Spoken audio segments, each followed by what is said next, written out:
Hey friends, if you wish to fix PhoneExperienceHost.exe High CPU Usage on your system, then please watch this video. Now, a lot of users have I've seen a lot of channels and a lot of websites prescribe a very dumb solution, which is to simply kill the process. That is not how it works because this is a system application.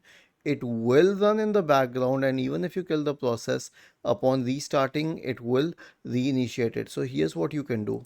Search for phone link in the Windows search bar and click on app settings in the right pane. Now scroll down and then you can select this option for background component permission to never. Okay, so the system will prevent it from running in the background, then terminate it. Now search for task manager in the Windows search bar.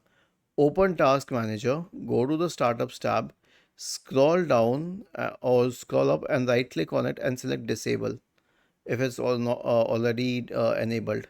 Then right click, shut down or sign out, and then restart your computer. This will fix the problem. Was this helpful?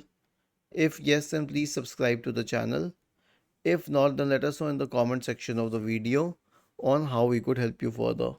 Thank you for watching this video and have a nice day.